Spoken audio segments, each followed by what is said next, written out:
right in the middle of a new series called In My Opinion. Now, last week we talked about all of us have opinions, but we should share them in love and make sure that they're encouraging to one another. Now, today we're going to talk about something a little different, and that's when to speak up, or how we should speak up. I think there's been many times in my life when maybe I've had a friend who's making wrong decisions and going down a path that I know they shouldn't. And I start questioning of, should I speak up? Or I've made that same wrong decision. I feel like I don't have a place to speak up in their life. And there's maybe different situations for your life. Maybe you have a sibling that you don't want to rat out on because you don't want to get in trouble as well. So, when should we speak up? Or should we say anything at all? See, Paul says something so great in Galatians that we're going to read here today. And so if you want to jump with me to God's word, and it's in Galatians chapter 6, verse 1. And it says here, "Dear brothers and sisters, if another believer is overcome by sin, you who are godly should gently and humbly help that person back onto the right path." Wow, that is such a great verse, especially when we're talking about speaking up to someone we know who might be walking down the wrong path or making a wrong decision. See, for me, there's been times in my life when I've spoken up, or in other words, I've had a little bit of attitude in what I said. Because in other words, it's maybe not what you say, but it's how you say it. I think of many, many times in my teenage years where my parents would say that to me when I got in trouble about something. It's not what you said, Megan, but it's how you said it.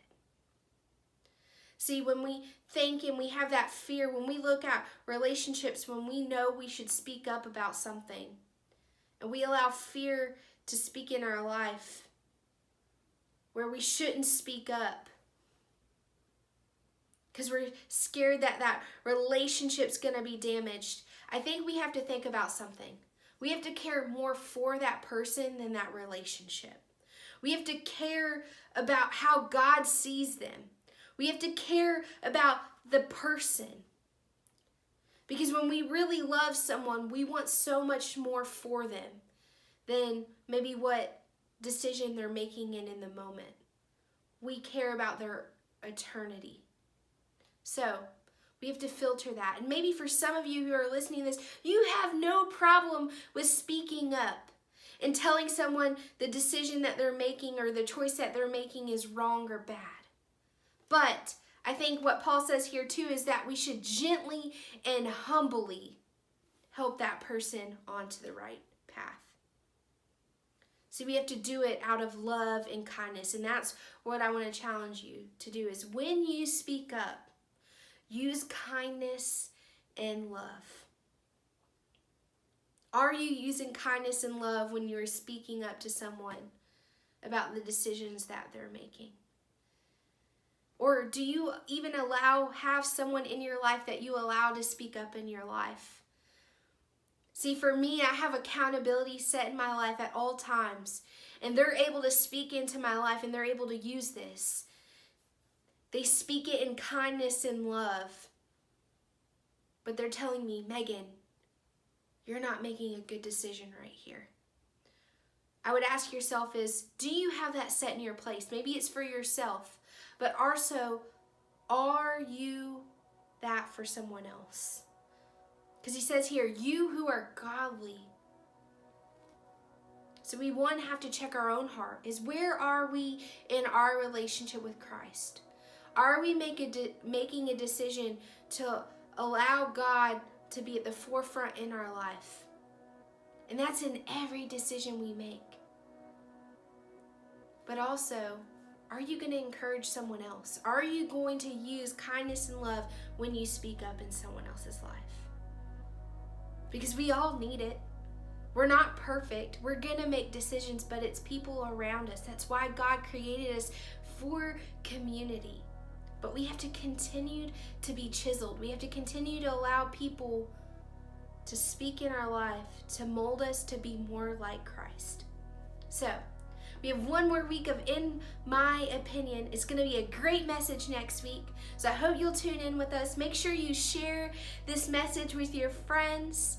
Join in with us on live worship at 6 o'clock on Wednesdays on our Instagram account. I hope you have a great week. Bye. Hey, Megan back here. I hope you had a great time listening to this message. I want to go over a couple things with you. One, be expected to receive a phone call from someone on our student ministry team. We want to know how we can be praying for you and your family during this time.